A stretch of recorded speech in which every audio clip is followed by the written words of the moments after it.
Todos novamente. Vamos dar início, à nossa reunião de hoje. Vamos inicialmente fazer nossa prece. Vamos concentrar a Deus. Primeiramente, vamos sintonizando com o alto, mentalizando Jesus nos nossos corações, para que possamos atrair as boas energias que vêm dele. Vamos todos sintonizando nossos pensamentos, serenando os nossos sentimentos de gratidão a Deus, gratidão a Jesus, gratidão por tudo que Ele tem nos dado, gratidão por estar aqui hoje, nesta reunião, em busca de refletir um pouquinho mais sobre os ensinos de Jesus e também fazer as nossas preces em benefício de nós mesmos e dos outros. Mestre amado Jesus, nós te pedimos também, Senhor, em favor de cada um que sofre, encarnados e desencarnados. Pedimos, Senhor, em favor de todos aqueles espíritos sofredores que são trazidos aqui, que eles possam ser tratados e conduzidos. Pedimos em favor de todos os irmãos sofredores que estão junto com os nossos irmãos presentes pelo aplicativo, presentes aqui presencialmente, que todos sejam assistidos e conduzidos no amor e na paz do Cristo. Mentalizamos também pela paz do nosso planeta, pela paz do nosso país, e que onde haja guerra, que o amor do Cristo seja levado até lá, para amparar os que estão sofrendo, e também amparar também aqueles que estão praticando as guerras, levando a eles a consciência que eles possam entender que a melhor forma é o amor. E que Deus nos abençoe, nos ilumine a nossa caminhada.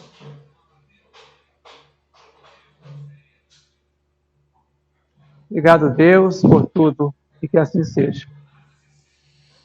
Então hoje nós escolhemos o capítulo 1 do Evangelho segundo o Espiritismo.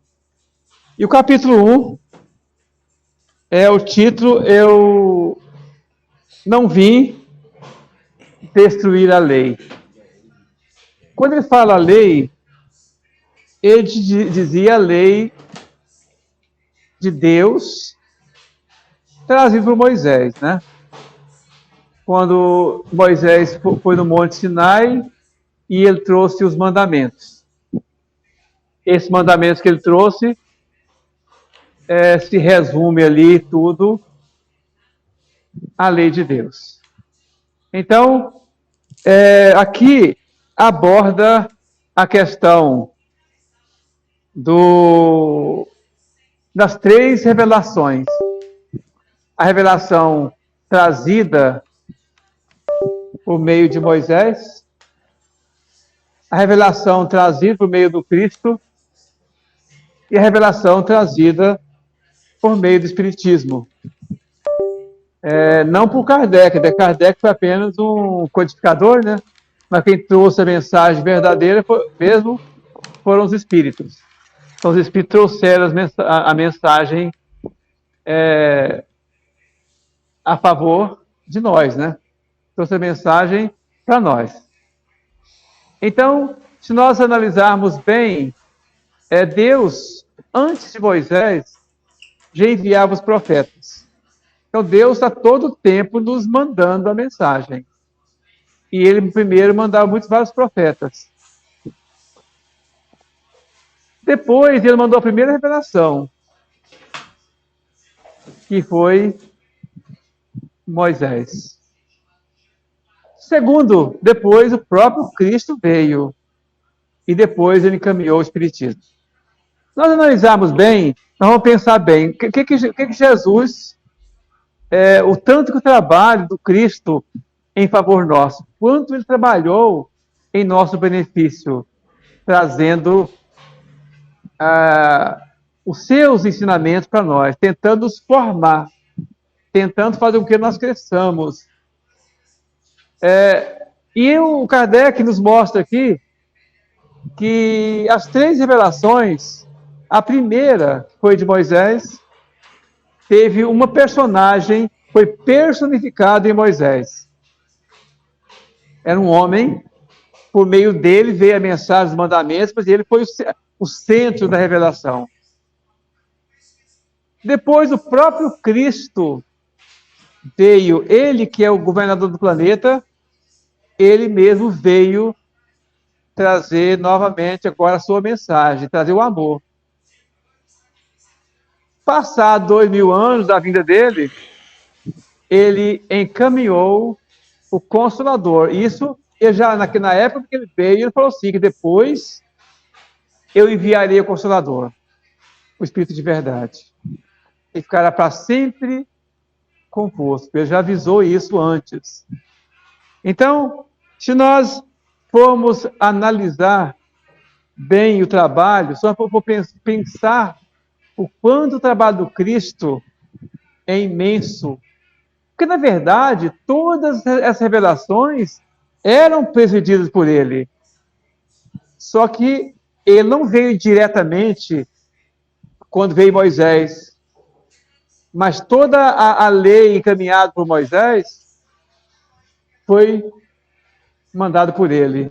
Depois ele próprio veio à Terra e depois ele manda o Consolador, que também é ele que preside. Todas as revelações, elas vêm do Cristo. E é interessante nós começarmos a perceber a diferença. Em Moisés, as pessoas, que foi em torno de 1200 anos antes de Cristo, nós que morávamos, que já possivelmente já estávamos na Terra, éramos seres muito mais duros do que somos hoje. A ciência não havia descoberto praticamente nada, a ciência estava em seu comecinho, bem simples, bem no seu início de verdade.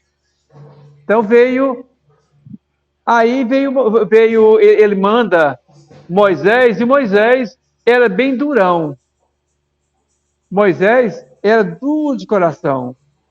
Mas é por que ele era duro? A lei dele era dura. É porque as pessoas eram duras.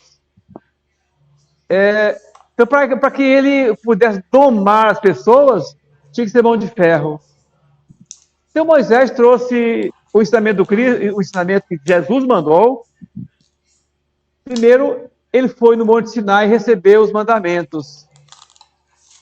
Que o amar a Deus, o amar o Pai, amar, não roubar, não matar, não prostituir, não desejar as coisas do próximo, e assim por diante. Amar o seu pai e sua mãe, e assim por diante. Ele trouxe todos os mandamentos. Mas acontece que ele colocou muito na sua lei, ele foi 2 coisas importantes na lei de Moisés. Primeiro, tem a lei divina, que é a lei que veio nos 10 mandamentos. Segundo, tinha a lei disciplinar, porque ele, além de ter trazido, veio com a missão de nos ensinar, também ele veio como governador, porque ele tinha que governar um povo. E para governar o povo, ele tinha que colocar regras materiais também, leis humanas. Então Moisés também trouxe leis humanas. E como que ele fez? Para que as pessoas respeitassem, ele teve que atribuir uma origem divina para aquelas leis humanas. Da mesma forma que os outros reis anteriores, que vieram em nome de Deus, também governava com a lei humana, mas atribuía uma origem divina para aquela lei humana. Porque as pessoas não respeitavam se não tivessem medo. Então, na época de Moisés, as pessoas temiam Deus. Ensinou o temor. passado 3.000 anos e pouco de Moisés, né? 3.200 e poucos anos de Moisés, nós ainda, as pessoas, as religiões, ainda estão ensinando a temer a Deus. Ou seja, ter medo de Deus, porque temor é ter medo. Mas quando veio Jesus, 2.000 anos atrás, ele já ensinou Deus de amor. Ele não ensinou temor. Ele não ensinou ter medo de Deus, mas respeito, amor. Porque o pai verdadeiro, ele não faz com que o filho tenha medo. Ele se faz respeitar pelo amor. Então, o pai, aquele bom pai, o grande pai mesmo, o pai amoroso, ele não se faz temer. Ele não faz o respeito pelo medo, mas o respeito pelo amor. Então, Jesus já vence esse Deus Pai. Não um Deus terrível e sanguinário, como era ensinado de Moisés. Moisés estava errado com isso? Não. Tudo é época. Precisava daquele jeito? Precisava. As pessoas precisavam de sentir o medo de Deus? Precisava. Naquela época. Quando nós, depois, com Jesus veio, as coisas, os seres humanos já estavam um pouco melhores, ele ensinou o amor, que Deus é amor. Então Jesus veio ensinar que Deus é amor. Mas só que nós esquecemos, passado 2.000 anos, depois de foi 18 séculos, né, até chegar ao Espiritismo, as pessoas, nós já tínhamos esquecido muito o que Jesus falou. E muito que ele queria falar na época, nós não tínhamos condições de entender, ele deixou para agora. Aí depois, ele envia o Consolador. Veio Kardec, reencarnou, o espírito já de uma hierarquia muito grande, para presidir esse advento. Por isso, nós sempre falamos que não é correto a gente chamar de kardecismo, né? Porque, na verdade, o nome correto é espiritismo, foi kardecido da ideia de doutrina de Kardec. Mas a doutrina não é de Kardec. Ele foi o codificador, o espírito de uma hierarquia muito alta, muito grande. Mas ele foi o codificador e trouxe para nós. E hoje, nós aprendemos com ele, aprendemos com Kardec, aprendemos com o espiritismo, com os espíritos, que Deus nem pune na gente. Que antes se falava muito da punição de Deus. Que fala olho por olho, na época de Moisés, olho por olho, dente por dente. E depois, mesmo dentro do cristianismo, se colocou muito a quem com ferro fere, com ferro será ferido. Não é errado. Porque a gente tem que ser responsabilizado pelo que nós fazemos. O que a gente faz, nós somos responsáveis. Então não tem como a gente ficar sem responsabilidade do que se faz. Por exemplo, plantamos espinhos e depois queremos colher arroz, queremos colher feijão, queremos colher flores. Não é bem assim. Temos que ser responsáveis pelo que nós fizemos, né? E aí entra a questão das oportunidades. E hoje o Espiritismo mostra para nós que Deus não nos pune. Deus nos dá oportunidades. Nós lembramos até que eu já até falei um exemplo, da mesma forma que a pessoa está com uma infecção, toma uma injeção, antigamente usava muito a bezetacil, que hoje não é nem tão comum assim, mas aquela injeção que dói que a gente quase grita, ou se dá, a gente quase não dá conta de andar, quando no começo, quando toma a injeção, porque dói muito. Mas o médico que passa para assim, ele está punindo a gente? Ele está vingando de nós? Não. Ele está querendo que a gente se cure. O mesmo caso quando você tem uma doença lá no intestino e precisa fazer cirurgia. Aí o médico vem e corta a nossa barriga, vai lá e faz cirurgia. O médico cortou, foi para vingar da gente, levar dificuldade, dores para a gente? Não. Ele cortou para nos curar. Assim, todas as dificuldades que nós passamos, o Espiritismo veio nos ensinar que não é que Deus está punindo a gente, que Deus está nos dando a oportunidade de nos curar. Porque quando nós fazemos o mal, o Espiritismo nos ensina isso. Quando nós fazemos mal às pessoas, ou a nós mesmos, o nosso perispírito mancha. Aí, o meio de curar é uma enfermidade, né, numa região tal, de acordo com o que nós fizemos, para que aquela mancha desapareça. É a cura. Por exemplo, uma pessoa que suicida por meio de um corrosivo. Aí ele mancha, ele adoece no perispírito essa região aqui da garganta. Próxima encarnação, geralmente ele mesmo vai pedir para nascer com problema grave de garganta. E esse problema é porque Deus está punindo? Não, é porque Deus está dando a oportunidade de curar. Então, tudo é oportunidade. Pergunta, se Deus fizesse a lei dele, que ninguém fosse responsável pelo que faz, quando nós iríamos melhorar, né? Quando nós iríamos nos curar?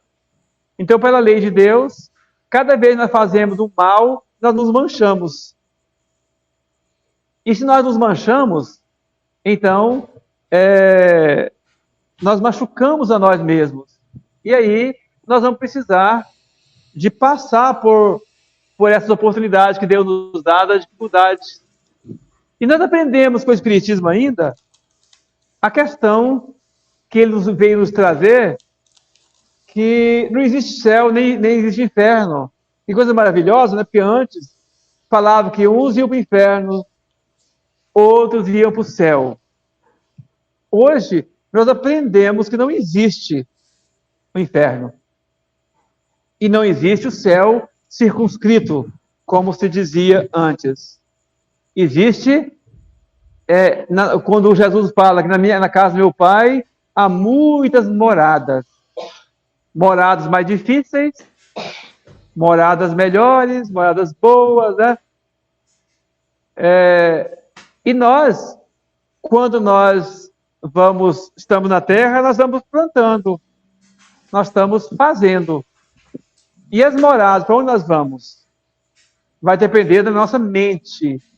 Se eu penso em sempre fazer o mal, se eu procuro fazer o mal, então eu vou receber também, eu vou ir, com certeza, para uma morada mais difícil, para o meu bem, não é para o meu mal. E aí, o Espiritismo vem ensinar outra coisa interessante, que é a fé raciocinada. E o que é fé raciocinada? A fé raciocinada é nós acreditamos em Deus, por quê? Porque nós sabemos que Ele é Pai, que Ele é amor. Então, se uns fossem para o inferno e outros fossem para o céu, a gente fica com o pé atrás. Será que eu vou para o céu? Porque se fulano vai para o inferno, se um vai para o inferno e o outro vai para o céu, qual seriam os critérios de Deus, né? Para deixar que um vá para o inferno e que o outro vá para o céu. Então, o Espiritismo veio nos trazer isso, veio nos eliminar a morte, né? Que hoje é interessante, que às vezes nós falamos assim, tudo tem jeito, só não tem jeito a morte. Então, o Espiritismo veio mostrar o contrário, que até a morte tem jeito. Porque nós desencarnamos, chegamos no plano espiritual e vemos que nós não morremos, que nós continuamos vivos. Se o corpo morre, mas a alma vai estar mais viva, estaremos mais vivos do que quando estamos aqui. Então, hoje nós estamos mais mortos do que quando nós desencarnamos. Por isso, o Espiritismo veio eliminar a morte. Então, nós não temos céu, porque são escalas evolutivas, mais evolutivas. Não existe inferno, porque existe regiões pesadas que nós mesmos criamos, que passaremos por lá possivelmente, de acordo com a nossa mente. E aprendemos que não existe a morte, que nós continuaremos sempre vivos. Ou aqui, nesse corpo físico, e depois, quando terminarmos aqui, a gente vai estar vivo no plano espiritual. E o Espiritismo veio nos mostrar que a cada um será dado conforme a obra, né? Aí alguém fala, mas se não tem perdição, todos vão chegar no céu. Então, para que o esforço? É o seguinte, se nós quisermos caminhar mais rapidamente, evitar dores, evitar dificuldades, é só nós procurarmos errar menos. Da mesma forma, quando uma pessoa se alimenta bem, cuida da saúde, ele vai estar menos propenso à doença. O mesmo caso acontece, nós errarmos menos, se nós aprendermos a amar como Jesus ensinou a gente a amar. Desde Moisés, né, ele vem mandando para Moisés, desde Moisés, ou antes de Moisés, os profetas, ensinando a retidão. Amar a Deus, amar o próximo, não roubar, não matar, não adulterar, né, e assim por diante. Então, ele está sempre nos ensinando, e nós, ao longo do tempo, temos que aprender, porque é um meio. Porque se nós aprendermos e procurar errar menos, nós vamos sofrer também menos. Ou seja, se nós não adoecermos, não precisaremos da bezetacil. Se nós não adoecermos, não precisaremos da cirurgia. Se nós não adoecermos, não precisaremos do remédio ruim, nem de outras injeções qualquer. Por que nós precisamos da cirurgia? Precisamos da bezetacil, precisamos de os remédios amargos.